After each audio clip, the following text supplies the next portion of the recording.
ಅದು 2023ರ ಸಂದರ್ಭ. ಆ ಸಂದರ್ಭದಲ್ಲಿ ದೊಡ್ಡ ಚರ್ಚೆ ಆಗಿತ್ತು. ಗೌತಮ್ ಅದಾನಿ ಅಂದ್ರೆ ನರೇಂದ್ರ ಮೋದಿ ಅವರು ಪ್ರಧಾನಿ ಆಗೋದಕ್ಕಿಂತ ಮುಂಚೆ ಏನೂ ಅಲ್ಲದ ಗೌತಮ್ ಅದಾನಿ ಈಗ ಅತಿ ದೊಡ್ಡ ಕೈಗಾರಿಕೋದ್ಯಮಿ ಆಗಿ ಭಾರತದಲ್ಲಿ ಮಾತ್ರ ಅಲ್ಲ ವಿಶ್ವ ಮಟ್ಟದಲ್ಲಿ ಹೆಸರು ಮಾಡಿ ತಮ್ಮ ಕೈಗಾರಿಕೆಗಳನ್ನ ತಮ್ಮ ಕಾರ್ಪೊರೇಟ್ ಸೆಕ್ಟರ್ ಅನ್ನ ವಿಸ್ತರಿಸ್ತಾನೆ ಬಂದ್ರು ಅವರು ಉದ್ಯಮ ಸಾಮ್ರಾಜ್ಯವನ್ನ.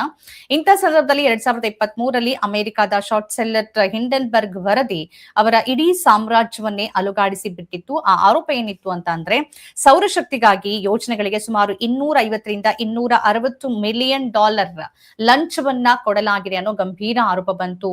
ಇದರಿಂದ ಅದಾನಿ ಸಾಮ್ರಾಜ್ಯ ಕುಸಿತ ಆಯ್ತು, ಷೇರುಗಳು ಕುಸಿತಕ್ಕೆ ಒಳಪಟ್ವು. ನಮ್ಗೇನು ತೊಂದರೆ ಇಲ್ಲ ಮತ್ತೆ ನಾವು ರಾಂಗ್ ಡೂಯಿಂಗ್ ಮಾಡಿಲ್ಲ ಅಂತ ಅದಾನಿ ಸಮೂಹ ಹೇಳ್ಕೊಂಡ್ರು ಕೂಡ, ಆದ್ರೆ ಒಂದು ಕಾರ್ಪೊರೇಟ್ ಸೆಕ್ಟರ್ ಮತ್ತು ನಿಮ್ಗೆ ಹೂಡಿಕೆ ಸಂದರ್ಭದಲ್ಲಿ ಏನಾಗುತ್ತೆ, ಅದು ಗಂಭೀರವಾದ ಪರಿಣಾಮಗಳನ್ನ ಬೀಳುತ್ತೆ. ಹಾಗಾಗಿ ತುಂಬಾ ಲಾಸ್ ಅಂತೂ ಅದಾನಿ ಸಾಮ್ರಾಜ್ಯಕ್ಕೆ ಆಯ್ತು.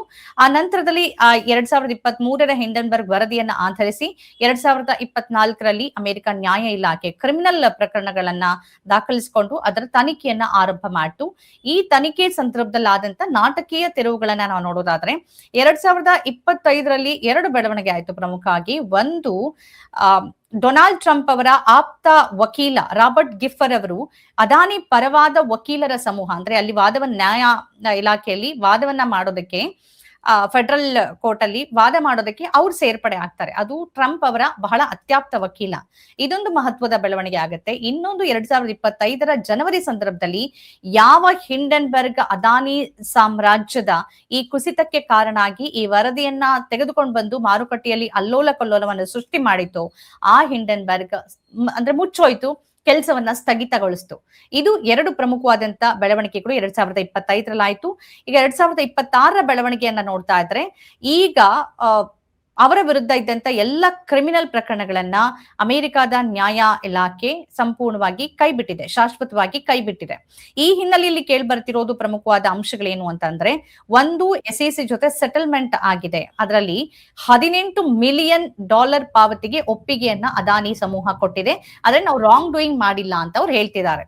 ಇನ್ನೊಂದೇನು ಅಂತ ಅಂದ್ರೆ $10 ಬಿಲಿಯನ್ ಹೂಡಿಕೆಯನ್ನ ಅಮೆರಿಕದಲ್ಲಿ ಮಾಡೋದ್ರ ಮುಖಾಂತರವಾಗಿ ಸುಮಾರು 15,000 ಉದ್ಯೋಗದ ಸೃಷ್ಟಿಗಾಗಿ ಅದು ಕೆಲಸ ಮಾಡ್ತಿದೆ. ಆ ಕಾರಣಕ್ಕಾಗಿ ಪ್ರಕರಣವನ್ನ ಕೈಬಿಡಲಾಗಿದೆ ಅಂತ.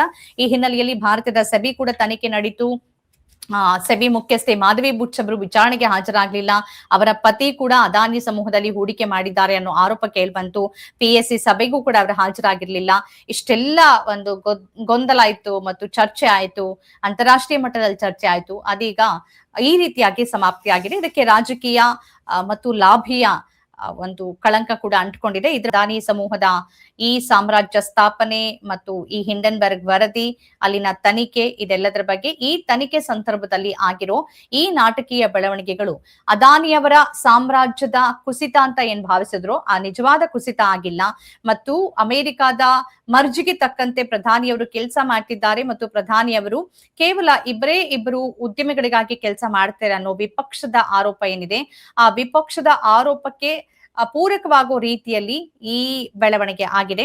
ಯಾವ ಒಂದು ಶಾರ್ಟ್ ಸೆಲ್ಲರ್ ಸಂಸ್ಥೆ ಹಿಂಡೆನ್ಬರ್ಗ್ ಅದಾನಿಯವರ ಸಮೂಹದ ರಾಂಗ್ ಡೂಯಿಂಗ್ ಅನ್ನ ಬಯಲಿಗೆ ತಂದಿತ್ತು, ಅದೇ ತಪ್ಪು ಅಂತ ಆಗಿದೆ. ಮತ್ತು ಜೂರಿಸ್ಟಿಕ್ಷನ್ ಪ್ರಶ್ನೆ ಕೂಡ ಇಲ್ಲಿ ಬಂದಿದೆ. ಅಂದ್ರೆ ಅದಾನಿ ಸಮೂಹ ತನ್ನ ವಾದ ಮಂಡನೆ ಸಂದರ್ಭದಲ್ಲಿ ಭಾರತದಲ್ಲಿ ನಡೆದಿರುವ ಘಟನೆಗಳನ್ನ ಈ ಜೂರಿಸ್ಟ್ರಿಕ್ಷನ್ ಅಲ್ಲಿ ತನಿಖೆ ಮಾಡೋದಕ್ಕೆ ಬರೋದಿಲ್ಲ, ತನಿಖಾ ವ್ಯಾಪ್ತಿ ಇಲ್ಲ ಅಂತ ವಾದಿಸಿತ್ತು. ಅದಕ್ಕೂ ಕೂಡ ಪೂರಕವಾಗಿ ಈ ನ್ಯಾಯ ಇಲಾಖೆ ಸ್ಪಂದಿಸಿದೆ. ಗೌತಮ್ ಅದಾನಿ ಮತ್ತು ಸಾಗರ್ ಅದಾನಿ ವಿರುದ್ಧ ಅಮೆರಿಕದಲ್ಲಿ ದಾಖಲಾಗಿದ್ದ ಎಲ್ಲ ಕ್ರಿಮಿನಲ್ ಪ್ರಕರಣಗಳನ್ನ ಅಲ್ಲಿನ ನ್ಯಾಯ ಇಲಾಖೆ ಸಂಪೂರ್ಣವಾಗಿ ಕೈಬಿಟ್ಟಿದೆ. ಕೈಬಿಡೋದಕ್ಕೆ ಇದ್ದಂತಹ ಅಂಶಗಳನ್ನ ನಾವೀಗಾಗಲೇ ನಿಮ್ಗೆ ತಿಳಿಸಿದೀವಿ. ಅವರು ಹಣವನ್ನ ಕೊಟ್ಟೋದಕ್ಕೂ ಕೂಡ ಒಪ್ಪಿಗೆಯನ್ನ ಕೊಟ್ಟಿದ್ದಾರೆ. ಸುಮಾರು $10 ಬಿಲಿಯನ್ ಡಾಲರ್ ಅನ್ನ ಕಟ್ಟೋದಕ್ಕೆ ಹೂಡಿಕೆ 18 ಮಿಲಿಯನ್ ಪಾವತಿಯನ್ನು ಮಾಡೋದಕ್ಕೆ ಒಪ್ಪಿಗೆಯನ್ನು ಕೊಟ್ಟಿದ್ದಾರೆ. ಅದರ ಜೊತೆಯಲ್ಲಿ ಅಮೆರಿಕದಲ್ಲಿ $10 ಬಿಲಿಯನ್ ಹೂಡಿಕೆ, 15,000 ಉದ್ಯೋಗದ ಸೃಷ್ಟಿ, ಇದು ಪ್ರಮುಖವಾದ ಕಾರಣ ಅಂತ ವಿಶ್ಲೇಷಣೆ ಮಾಡಲಾಗ್ತಿದೆ. ಅದರ ಜೊತೆಗೆ ಜೂರಿಸ್ಟ್ರಿಕ್ಷನ್ ಪ್ರಶ್ನೆ ಕೂಡ ಇತ್ತು. ಈಗಾಗಲೇ ನಾನು ವಿವರಿಸಿರುವಂತೆ 2023ರಲ್ಲಿ ಹಿಂಡೆನ್ಬರ್ಗ್ ಬೆಳಕಿಗೆ ತಂದ ಈ ಪ್ರಕರಣ ಸೌರಶಕ್ತಿಯಲ್ಲಿ ಸುಮಾರು $250ರಿಂದ $260 ಬಿಲಿಯನ್ ಲಂಚವನ್ನ ಕೊಡಲಾಗಿದೆ ಅನ್ನೋ ಆರೋಪಕ್ಕೆ ಸಂಬಂಧಪಟ್ಟಂತೆ ಅಮೆರಿಕದಲ್ಲಿ ಸಾಗರ್ ಅದಾನಿ ಮತ್ತು ಗೌತಮ್ ಅದಾನಿ ವಿರುದ್ಧ ಕ್ರಿಮಿನಲ್ ಪ್ರೊಸೀಡಿಂಗ್ಸ್ ನಡೀತಾ ಇತ್ತು. ಈ ಪ್ರೊಸೀಡಿಂಗ್ಸ್ ಅಲ್ಲಿ ಅದಾನಿ ಪರವಾಗಿ ವಕೀಲ ಗಿಫರ್ ಅವರು ಡೊನಾಲ್ಡ್ ಟ್ರಂಪ್ ಅವರ ಆಪ್ತ, ತಂಡಕ್ಕೆ ಸೇರ್ಪಡೆಯಾದ ನಂತರದಲ್ಲಿ ಕೆಲವು ಬದಲಾವಣೆಗಳಾಯ್ತು. ಈಗ ಹಿಂಡನ್ಬರ್ಗ್ ಅಸ್ತಿತ್ವದಲ್ಲೇ ಇಲ್ಲ, ಅದು ಮುಚ್ಚಲ್ಪಟ್ಟಿದೆ. ಅದಾನಿ ವಿರುದ್ಧ ದಾಖಲಾಗಿದ್ದಂತ ಪ್ರಕರಣಗಳನ್ನ ಕೈ ಬಿಡಲಾಗಿದೆ.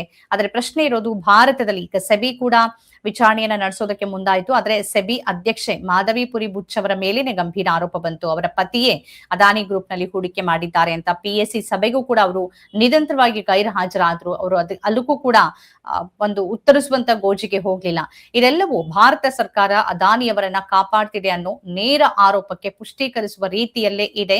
ರಾಹುಲ್ ಗಾಂಧಿ ಅವರ ಆರೋಪ ಮತ್ತು ವಿಪಕ್ಷಗಳ ಆರೋಪ, ಅದಾನಿ ಮತ್ತು ಅಂಬಾನಿಗಾಗಿ ಕೆಲಸ ಮಾಡ್ತಿದೆ ಈ ಸರ್ಕಾರ ಮತ್ತು ನರೇಂದ್ರ ಮೋದಿ ಅಂತ. ಅಮೆರಿಕದಲ್ಲಿ ನಡೆದಿರುವ ಈ ಬೆಳವಣಿಗೆ ಮತ್ತು ಅದಾನಿ ವಿರುದ್ಧ ಭಾರತದಲ್ಲಿ ಯಾವುದೇ ರೀತಿ ಕ್ರಮ ಮತ್ತು ತನಿಖೆ ಆಗದೆ ಇರೋದು ಈ ಎಲ್ಲ ಅನುಮಾನಗಳನ್ನ, ಸಂಶಯಗಳನ್ನ ಮತ್ತು ಪ್ರಶ್ನೆಗಳನ್ನ ಪುಷ್ಟೀಕರಿಸ್ತಾ ಇದೆ. ಇವಿಷ್ಟು ಇವತ್ತಿನ ಪಾಯಿಂಟ್ ಆಫ್ ವ್ಯೂ ವಿಚಾರಗಳು. ಈ ರೀತಿಯ ಬೇರೆ ಬೇರೆ ಕಾರ್ಯಕ್ರಮಗಳನ್ನ ತಾವು ನೋಡ್ಬೇಕು ಅಂತಂದ್ರೆ ನಮ್ಮ ಚಾನೆಲ್ ಅನ್ನ ಸಬ್ಸ್ಕ್ರೈಬ್ ಮಾಡಿ. ನಮಸ್ಕಾರ.